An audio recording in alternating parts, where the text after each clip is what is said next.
bizim ardıcıl mövzumuz davam eləyir. Çünki artıq ikinci aydır. Eyni mövzu ətrafında biz danışırıq. Allahda bizə verilən yeni kimlik və bizə verilən imtiyazlar barəsində danışırıq. Yəni bu mövzular fikirləşirəm ki, bizim Allah ilə münasibətlərimiz üçün çox vacibdir. Çünki Rəbb Allah bizə yeni bir kimlik verir və o kimliyin içində biz yeni imtiyazlar almışıq.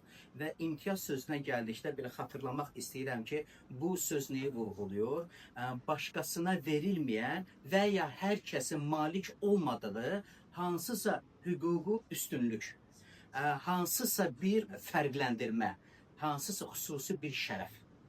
Və əlbəttə ki, bu qəşəng sözlərdən istifadə etdikdən sonra şərəf, üstünlük, hansısa bir xüsusi hüquq sözündən toxunduqda, bunlar bizə verildiyinə görə özlüyündə hansısa bir məsuliyyət də yaradır.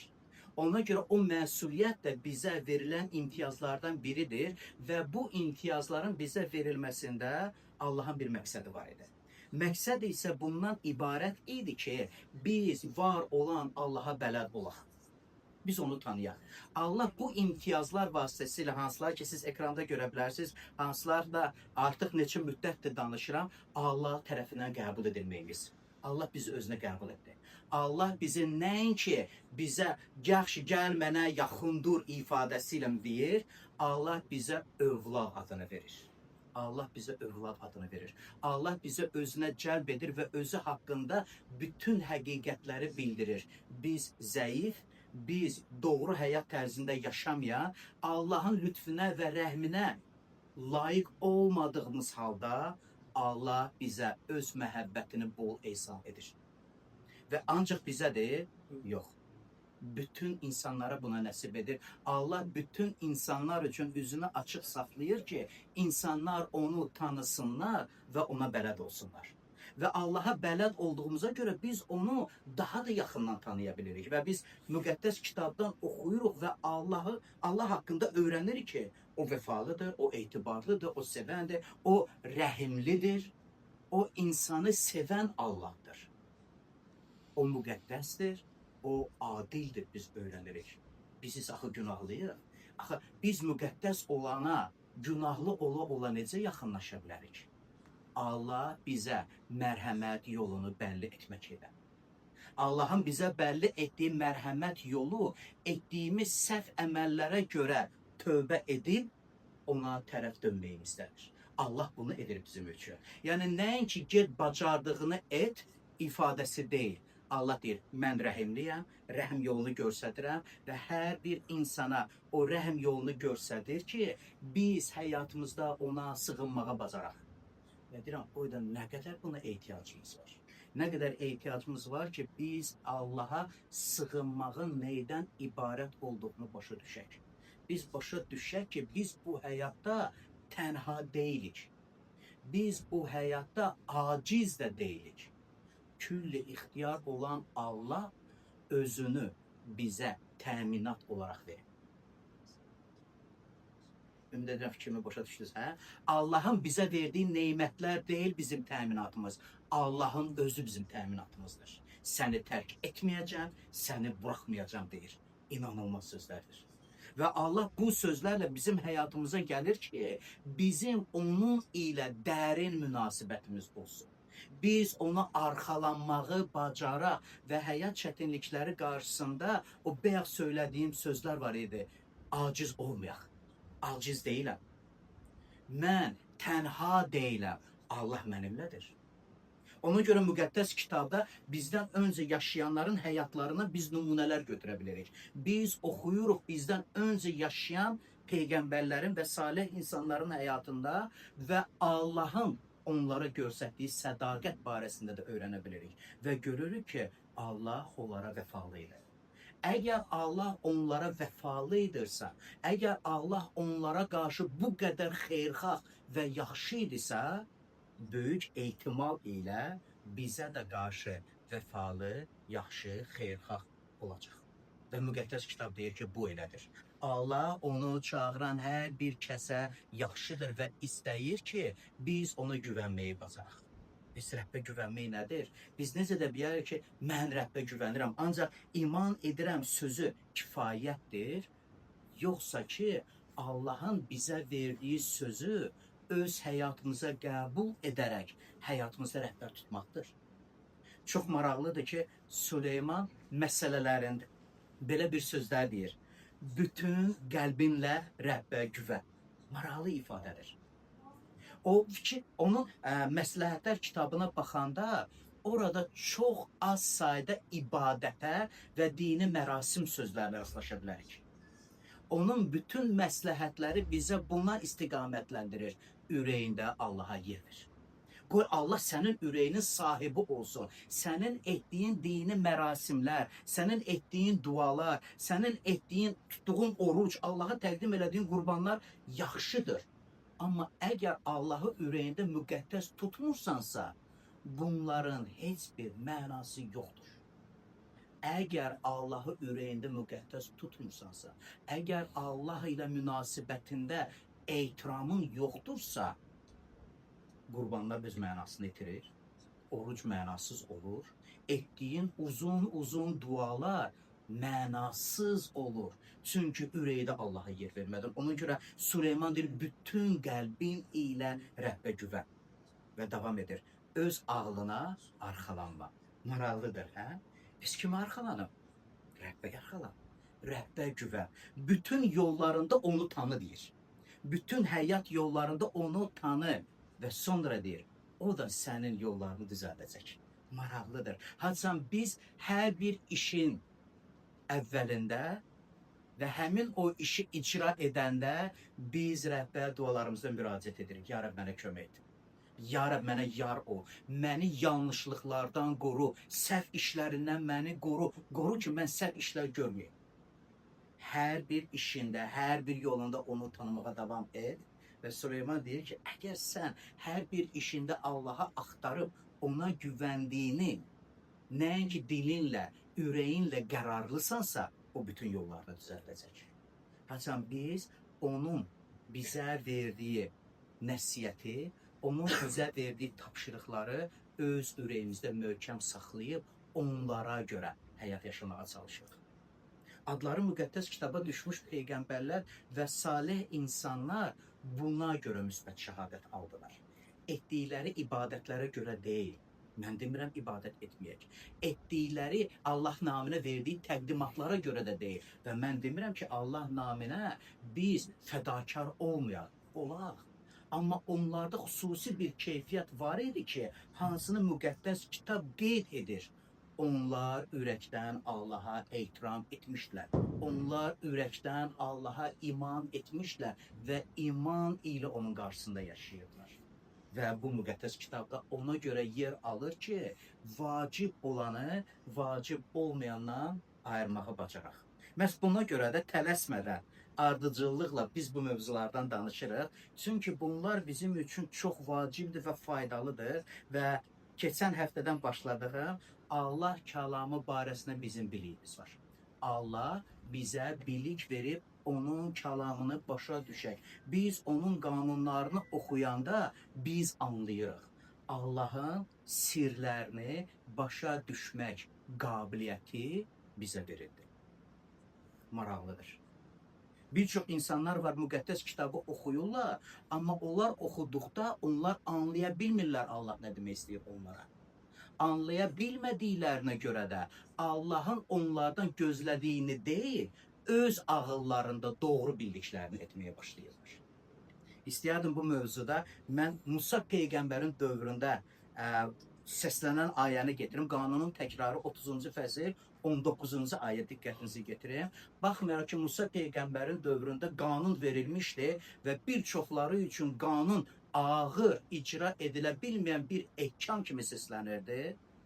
Musa peyğəmbər öz dövründə maraqlı bir sözlər deyir. Qarşınızda həyatla ölümü, xeyir-dua ilə lənəti qoyduğum üçün bugün göyü və yeri sizə şahid tuturam. Həyatı seçin ki, siz və övladlarınız yaşaya biləsiniz. Maraqlıdır, hə? Və biraz qorxudan bir ayədir. Allah öz qanunlarını İsrail icmasına verəndə bu sözləri deyir. seçim verirəm sizə. Seçim bundan ibarətdir. Yaşam, ölüm.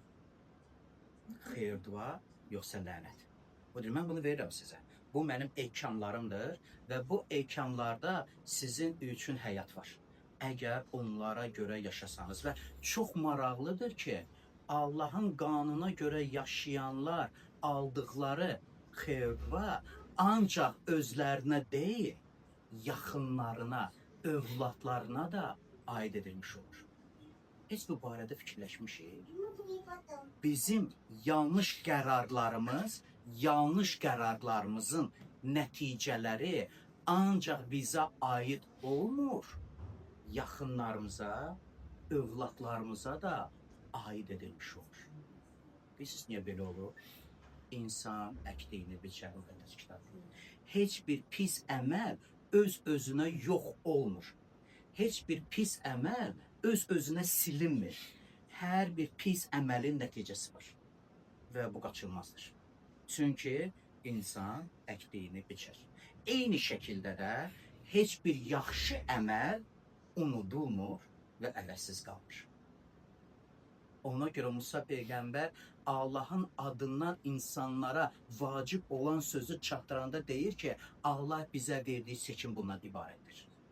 Ya biz Allah ilə ömrümüzü yaşamağa öyrənəcəyik, Allahla bərabər yaşamaqla biz özümüzə və övladlarımıza xeyir-dua getirəcəyik və yaxud da ki, öz ağlımıza görə, öz düşüncəmizə görə yaşayaraq özümüzü və tək özümüzü deyil, yaxınlarımızı, övladlarımızı bəlaya salmış olacaq.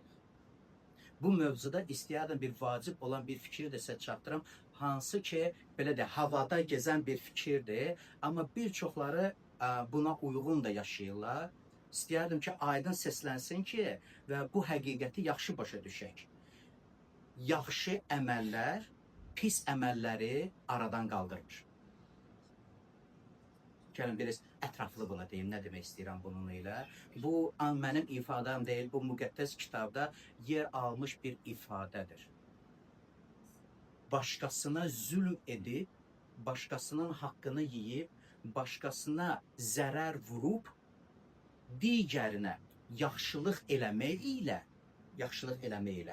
onların arasında tarazlıq yaratmaq mümkün deyil. Yaxşı əməl pis əməli örtmür.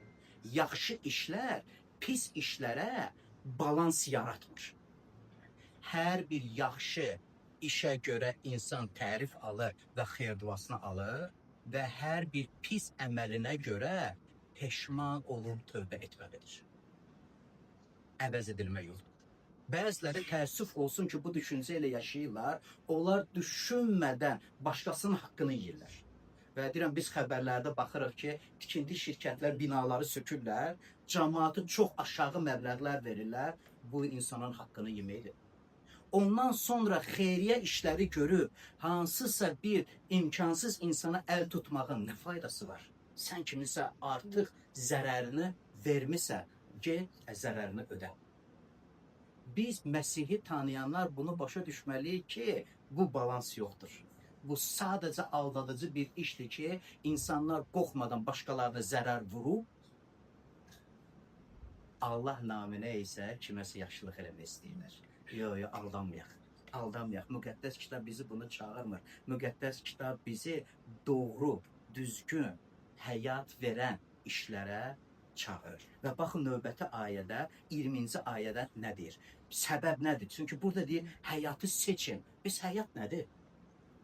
Allahınız Rəbbi sevin, sözü qulağınızda qalsın və ona bağlanın. Çünki sizin həyatınız odur. Belə etsəniz, Rəbbin ata babalarınız İbrahimə, İshaqa və Yaquba verməyi vəd etdiyi torpaqda sizi uzun ömürlü edəcək. Maraqlıdır. Allah seçin. Çox maraqlıdır, hə? Allahınız Rəbbi sevin, sözü qulağınızda qalsın və ona bağlanın. Maraqlı bir ifadədir. Hə? Yəni maraqlıdır ki, Musa demir ki, Allahın qanunlarını bildiniz, gedin qanunlara görə yaşayın. Hələ qanun verildiyi gündən vacib olan fikri Musa xalqa çatdırırdı. Allahı sevməyiniz daha vacibdir. Əgər Allahı sevmirsinizsə, onun qanunlarına əməl etməyin nə mənası var? Nə mənası var ibadətə gəlmək, amma ürəkdə Allahdan uzaq olmaq? Nə mənası var? Nə mənası var ki, bazar günləri bir yerə toplaşaq, biz Allaha burada gözəl ilahilərlə tərənnüm edək, gözəl Allah barəsində sözlərdən danışaq, amma ürəyimizdə Allaha yer verməyək. Nə mənası var? Nə mənası var gözəl dualar edək, Allahı dualarımızda şərəfləndirək, amma Allah ilə canlı ünsiyyətdə olmayaq.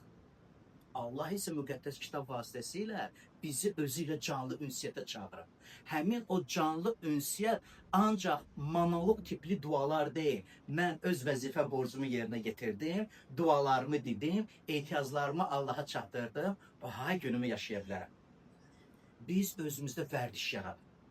Dua edəndə gözləmək. Çünki Allah bizə ünsiyyətə dəvət edir. Həmin o ünsiyyətin təşəbbüskarı özüdür və özü də bizim dualarımıza cavab verəndir. Özümüzdə bu vərdişi yaradırıq. Tələsərək dualarımızı etmirik. Dua edəndə gözləyirik. Rəbb mənə cavab ver. Mən istəyirəm ki, sən mənimlə danışasan. Kəlamı bilmək və bir çoxları əzbərdən də ayələri deyə bilərik. Amma əgər hətta əzbərdən ayələri bilib başqalarına öğüt nəsihət veririk, amma özümüz o kəlama görə değişilmiriksə, nə faydası var? Əgər özümüzü Allahın qanunlarına, ona həyat verən sözlərinə uyğunlaşdırmırıqsa, necə uyğunlaşdırırıq? Əgər özümüzdə hansı bir səhv işi görürüksə, ya Rab, məni buna görə bağışla. Mən bunu bir də təkrar etmək istəmirəm. Özümüzü bu yol ilə uyğunlaşdırırıq. Haçan doğru, düzgün olmayan hərəkətlərimizi özümüzdən uzaqlaşdırmaq istəyirik. Allah özü bizim təminatımızdır. Onun əmirləri isə yaxşı və xeyirxah iradəsini bizə göstərəndir. Biz müqəddəs kitabda onun bizə verdiyi əmirləri, qanunları oxuyanda onun yaxşı və xeyirxah iradəsi ilə rastlaşırıq. Bizə olan münasibəti ilə rastlaşırıq. Allah öz kəlamı vasitəsilə bizi istiqamətləndirir və yanlışlıqlardan bizi qoruyandır. Çox maraqlı bir zəbur var. Biz adətən deyirik ki, Davudun zəburları, amma Davudla da bərabər Asəf adlı baş kahin də zəburları yazırdı və 73-cü zəbur məhz Asəfə aiddir. Çox maraqlı bir zəburdur və 25-ci, 28-ci ayələri xüsusi vurğulamaq istəyirəm. Amma tövsiyə eləyərdim özünüzdə qeyd edəsiniz, evdə 73-cü zəburu oxuyasınız. Asəf zəburu da belə deyir: Göylərdə səndən başqa kimin var? Sual verir. Maraqlıdır. Bu onun duasıdır. Bu onun Allaha müraciətidir. O deyir, ya Rəbb, göydə səndən başqa mənim kimim var? Heç kim. Ancaq sənsən. Davam edir. Yer üzündə də səndən başqa heç nə istəmirəm. Maraqlı bir münasibətdir. Demir ki, ya Rəbb dualarıma cavab ver, ya Rəbb mənə şəfa ver, ya Rəbb mənə kömək elə, problemlərimdə yanımda dur, mənim hüququmu qoru, məni müdafiə elə. O deyir, yer üzündə istədiyim bir şeydir. Sən mənim yanımda olasan və bu fikir mənə kifayətdir. İnanılmaz dualar. Cismim və ürəyim taqətdən düşsə belə, daim ey Allah, qəlbimin qüvvəti nəsibimsən. Maraqlı sözlərdir, yox. Hətta taqətdən düşürəm, yoruluram, çarəsiz görsənirəm. Amma bir şey mən bilirəm ki, məni qüvvətləndirən sənsən. Mən bir şey bilirəm ki, sən mənim nəsibimsən, mənim qismətimsən, mənim payıma düşənsən, mən sənə məxsusam. Ondan başqa heç nə istəmirəm. Məhz bu fikirlər müqəddəs kitaba düşmüş peyğəmbərlərin və salih insanların həyatlarında üzləşdiyi çətinliklərdə kobudlaşmamağa, sərt olmamağa, inciyərək yaşamamağa səbəb olmuşdur. Nə qədər insan var ki, hətta dualarına cavab almadıqlarına görə inciklik gezirlər. Yox. Asəfin sözlərini xatırlayaq. Yer üzündən səndən başqa heç kim istəmirəm. sən mənim üçün yetərlisən. O davam edir, budur. Maraqlıdır. Hə, davam edirsə, səndən uzaq düşənlər məhv olurlar. Sənə xəyanət edənlər yox edirsən. Mənim üçün Allaha yaxınlaşmaq yaxşıdır, maraqlıdır. Onlar öz həyatlarını yaşayırlar. Kimlər ki səndən uzaq düşürlər, kimlər ki xəyanət edirlər, kimlər ki sənin adından sui-istifadə edirlər, onlar öz aqibəti ilə gedirlər. Mənim aqibətim sənsin axı ya Rəbb. Səndən başqa heç nə istəmirəm və deyir, mənim üçün yaxşı olan budur. Sənə yaxın durmaq. Həyatımda nə ilə üzləşirəmsə üzləşsəm, sənə yaxın durmaq mənə faydalıdır. Xuda Rəbb, Rəbbə pənah getirmişəm. Ona görə də bütün işlərini hamıya çatdıracam. Maraqlıdır. Sənə pənah getirdiyimə görə sənin işlərin barəsində danışacam. Sənin yaxşılığını elan edəcəm. Sənin sevgin və səxavətin barəsində millətlərə elan edəcəm. Və biz deyirik, ya Rəbb, bu sözlər bizə kifayətdir. Bu sözlər bizə kifayətdir və bizim də səndən başqa göydə kimimiz var? Yer üzündə başqa biz nə istəyirik? Sən bizim üçün yetərlisən. Sən bizim üçün yetərlisən. Necə də vacib, dərin məna kəsb edən duadır. Və mən sizə tövsiyə edərdim ki, gəlin biz belə dua edək, ya Rəbb. Ehtiyaclarımı bilirsən, üzləşdiklərimi də bilirsən. Həyatda hansı problemlərdən, hansı çətinliklərdən keçirəm, əlbəttə sən bilirsən. Mənim üçün yetərli, sən yanımda ol. Sən yanımda ol. Bu münasibət bizim həyatı baxışımızı dəyişdirəcək. Bu münasibət bizi daxili təbiətdə zəif, qorxaq insan deyil, cəsarətli insan edəcək. Ona görə müqəddəs kitab yazılır ki, biz cəsarət ilə Allahın qarşısına gələ bilərik. Ona görə müqəddəs kitab bizi təşviq edir ki, ehtiyaclarını minnətdarlıq ilə, sevinc ilə Allaha bildir. Çünki o sənə cavab verəndir. Allahın bizə olan münasibətini müqəddəs kitab bizə öyrədir, başa salır ki, biz o münasibətdən güc almış insanlar olaq. Qüvvətli insanlara çevirməyə bacaraq. Ona görə Musa deyir, Rəbbi sev. Rəbbi sev. Bu Allahın sənə olan xoş münasibətinə sənin cavabındır. Allaha verdiyin cavab bundan ibarətdir və mən Allahı sevirəm ifadəsini necə göstərə bilərəm?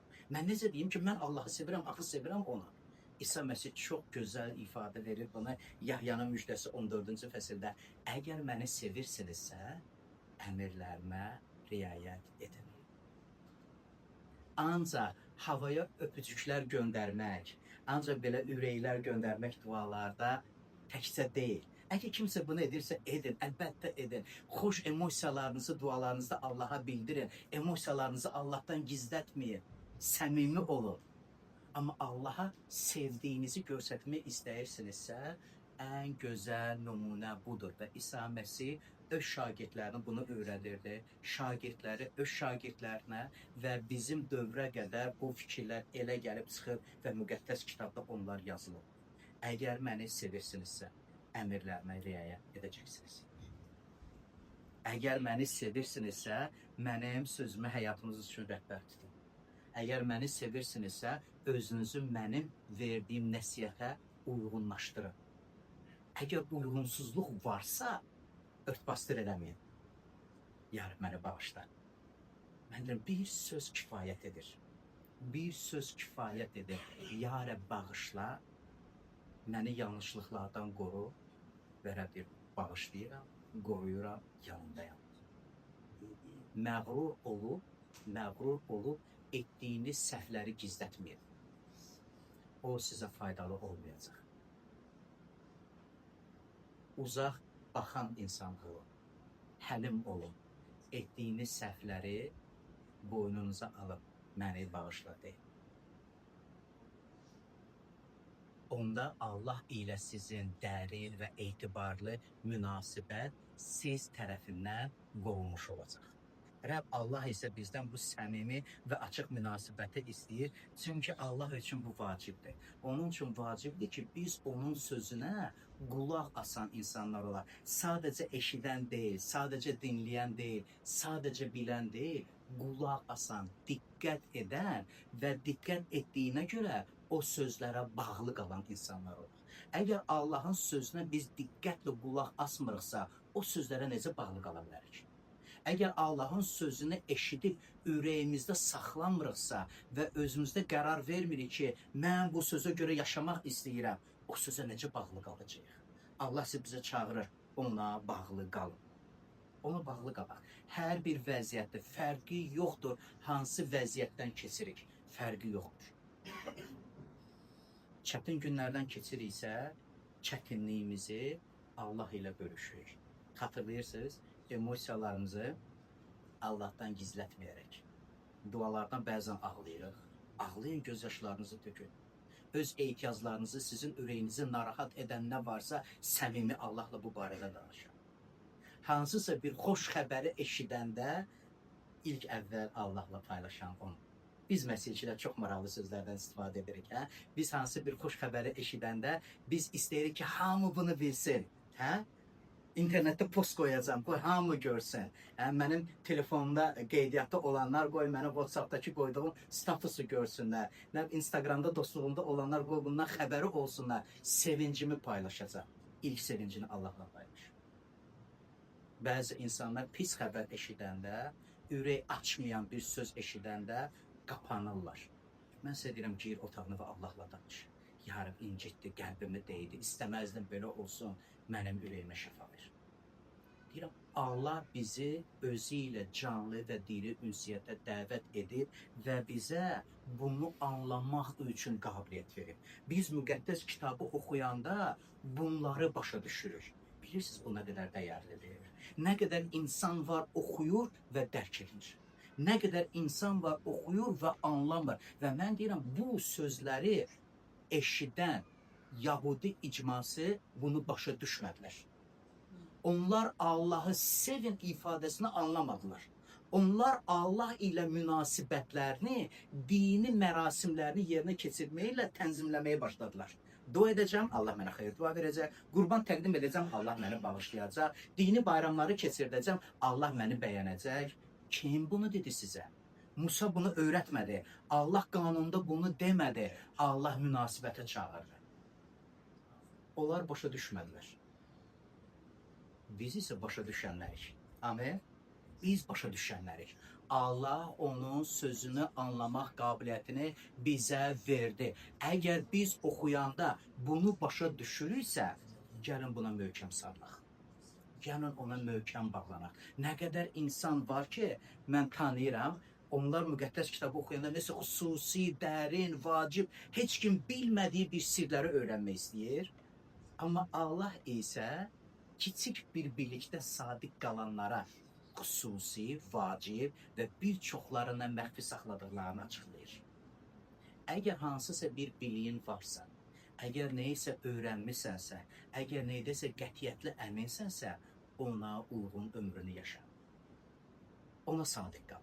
Allahdan aldığın biliyə uyğun yaşa və Allah sənin sədaqətini görüb, daha da çox şeyləri sənə bildirəcəkdir. Allah bizi ilə çox səmimi, çox gözəl bir münasibətə çağırıb və istəyərdim ki, həmin o münasibəti özümüz üçün dəyərləndirir. Yahya müjdəsi 14-cü fəsil 21-ci ayə. Kim əmrlərimə bağlı qalıb, onlara riayət edirsə, məni sevən odur. Məni sevəni atam sevəcək.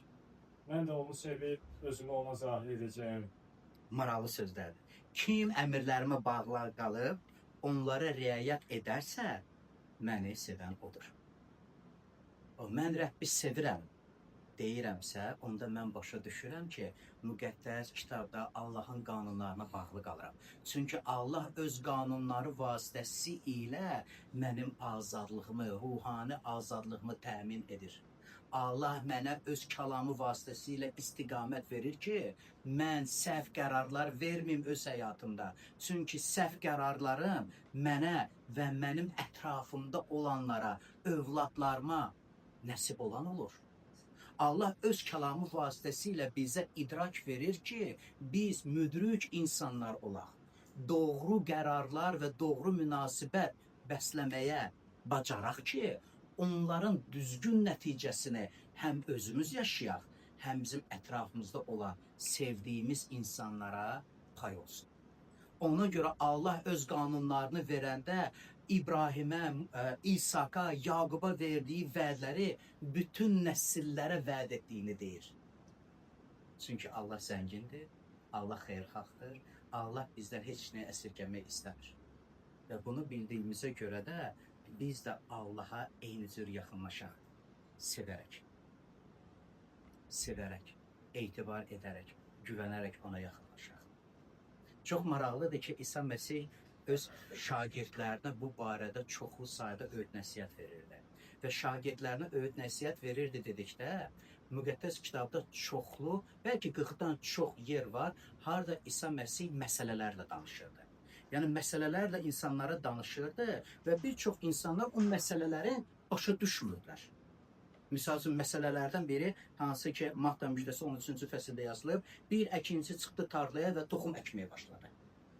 Və həmin orada biz görürük ki, toxumlardan biri yol kənarına düşdü, biri daşqayağa düşdü, biri münbit torpağa düşdü, biri tikanlığa düşdü. Yəni, insanlar qulaq asırlar, İsa nə demək istəyirsən?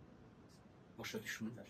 Və çox maraqlıdır ki, bu sualı ancaq insanlar vermirdilər. Şagirdlər özləri də verirdilər. Şagirdlər 10-cu ayədə, bu ayədən sonra İsa'ya yaxınlaşıb deyirdilər ki, nə üçün onlarla məsələlərinə danışırsan? Yəni ki, o məsələlərin mənası nədir? Yəni, sən bizə neyi çatdırmaq istəyirsən? Və 11-ci ayədə, 12-ci ayədə İsa bunu deyir. Səmavi padşahlığın sirlərini bilmək sizə verilmişdir. Onlara isə verilməmişdir. Kimdə varsa ona daha çox veriləcək və o bolluq içində olacaq. Kimdə yoxdursa əlində olan da ondan alınacaq. Maraqlı yanaşmadır. İsa öz şagirdlərinə baxır və onlara cavab verir. Bu səbəbdir, nəyə görə mən onlara məsələlərlə danışıram, amma sizə isə məsələ ilə danışmıram. Aydın deyirəm sizə. Çünki sizə səmavi padşahlığın sirləri bilmək qabiliyyəti verilmişdir. Onlara verilməmişdir. Yarıb sən adilsən, sən ədalətlisən, sən müqəddəssən, sən qərəzli deyilsən və insanlar arasında fərq qoymursan axı. Sən bütün insanlara qarşı açıqsan. Niyə onlar bunu başa düşmürlər, məsələlərlə eşidirlər? Və İsa burada deyir, kimdə varsa ona veriləcək. Səbəb bizik. Bizim Allaha münasibətimizdir. Biz Allaha nə münasibət bəsləyiriksə, onu da öz həyatımıza biçmiş oluruq. Əgər biz Allaha ibadət etdiyimiz zaman ürəyimizdə ona etiram etməyə yer qoymamışıqsa, bu da nə mənası olur ibadəti? Əgər gedib hansısa bir təqdimatı, gözəl bir hədiyyəni Allah naminə təqdim ediriksə, amma ürəyimizdə Allaha qarşı səxavət, Allaha vəfalı olmaq yoxdursa, onun nə mənası var? Nə mənası var? Allah mənə verir və mənsə belə simic insan kimiyəm, səxavətli deyiləm. Allahdan alıb, o bizdə belə bir söz də var, al-mollaya çevrilir. Ancaq alırıq, özümüzü düşünürük, amma başqalarını düşünməyən insanlara çeviririk. Nə mənası var belə ibadətin? Əgər biz beləyik, kimdə varsa İsa deyir, onlara verilir. Kimdə yoxdursa, çox qəribə bir şey baş verir həyatında. Hətta əlində olan, sahib olduğu da onun əlindən almış olacaq. Maraqlı həyat prinsipləridir. İsa Məsih bizə bununla öyrədir və öyüd nəsihət verir və istəyərdim ki, biz növbəti ayəyə baxaq. Növbəti ayədə çox maraqlı bir fikirdir. Mən onlarla məsələlərlə ona görə danışıram ki, baxdıqları halda görmürlər, eşitdikləri halda eşitmir və anlamırlar. Beləcə, Yeşayanın peyğəmbərliyi onların üzərində yerinə yetir. Eşidəcəksiniz, amma anlamayacaqsınız. Baxacaqsınız, amma görməyəcəksiniz. Maraqlıdır, yox? İsa deyir ki, mən onların məsələlərlə ona görə danışıram ki, onlar görürlər, amma özlərini görməyən kimi aparırlar. Eşidirlər, sanki eşitməmiş oldular. Onlar neysə nail olurlar, əldə edirlər, amma sanki almadılar. Çox maraqlı idi. Bir neçə həftə bundan əvvəl yox, bəlkə bir aydan çox olar. Günayın bir qohumu Günaya zəng eləyir və bir şeylə bölüşür. O deyir ki, xəstəxanada idi, bir qohumumuzun gəlinlərin. Həkimlər dedilər ki, ya uşağı xilas edə bilərik, ya da ki, ananı. İkisindən biri.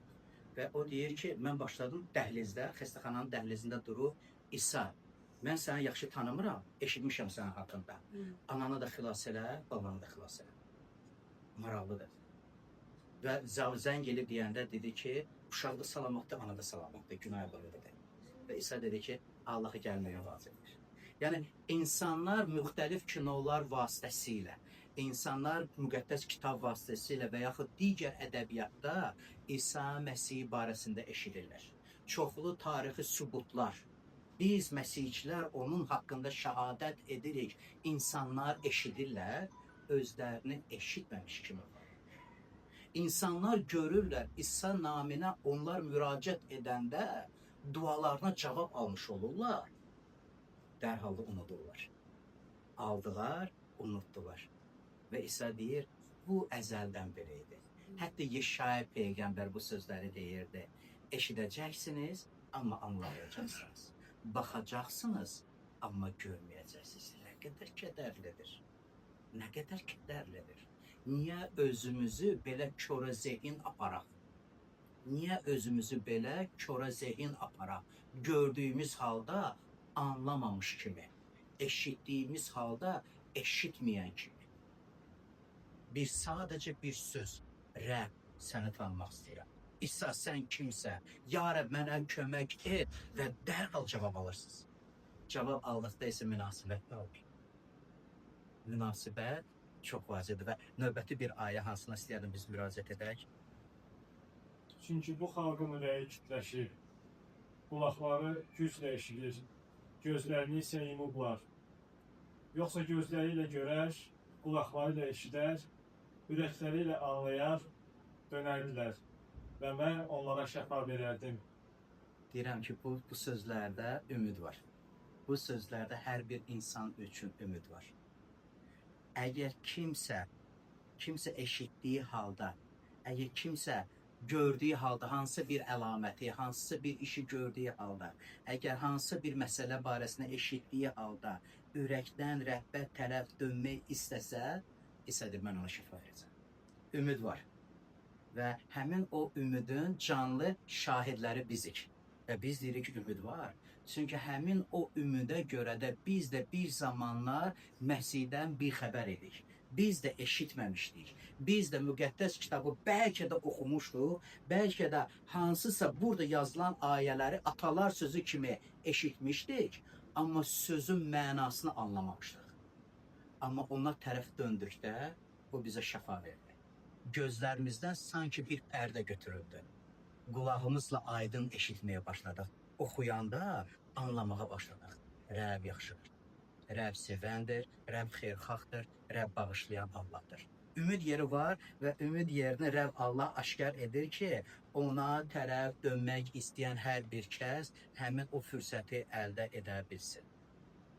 Çünki Rəbb heç bir kəsin həlak olmasını istəmir, amma istəyir ki, hamı onu dərk edib ona tərəf dönsün. Müqəddəs kitab vasitəsilə Allah bizə verdiyi bilik bundan ibarət idi. Və mən istəyərdim sonda bir daha Pakerə müraciət edək. Allahın tanımaq kitabından çox maraqlı bir sözlər deyir. Allah'ı tanımakla Allah hakkında bilmək arasında fərq var. Maraqlıdır. Öz kitabında xüsusi bir fikri qoyur o. Deyir, Allahı tanımaq ilə Allah haqqında biliyə malik olmaq bir fərqli fikirlərdir. Paker davamında deyir ki, insan Allah'ı həqiqətən tanıdıqda, bu onun Rəbbə etdiyi xidmətində, Rəbdə olan cəsarətində və Allah'a olan məmnunluğunda özünü göstərir. Allahı əgər tanıyırıqsa deyiriksə, onda Allahı tanımağımızdan məmnunluq hissində. Məncə o gözəl sözdür, hə? Məmnun olmaq, razı qalmaq. Asəf Zaburunda bunu deyirdi. Yerdə səndən başqa heç kim istəmirəm. Çünki mən səndən məmnunam, razıyam. Sən mənə kifayətsən. Sən mənim yanımda ol, hər şey həyatımda yaxşıdır. Hətta bir çörəyin üzərinə şor çəksən belə, baldan da şirin gələcək mənə.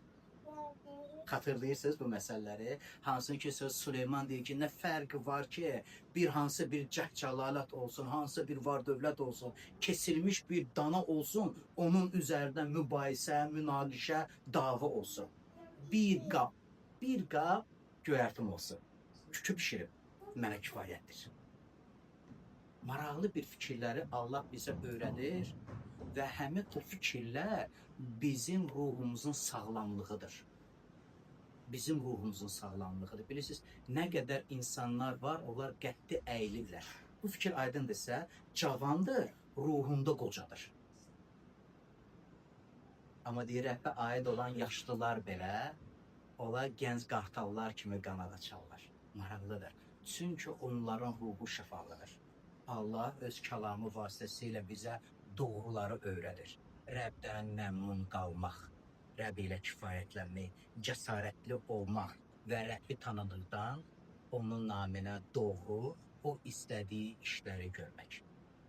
Bugünə bölüşmək istədiyim bu qədər idi. Qoy Rəbb hər birinizə xeyir dua versin. Ümid edirəm ki, bu barədə danışdıqda bunlar həyatınız üçün xüsusi bir belə damla yığılan fikirlər Rəbb ilə münasibətinizdə daha da dərin və etibarlı, uzun müddətli münasibətin qurulmasına səbəb olacaq. Rəbb sizə xeyir dua versin.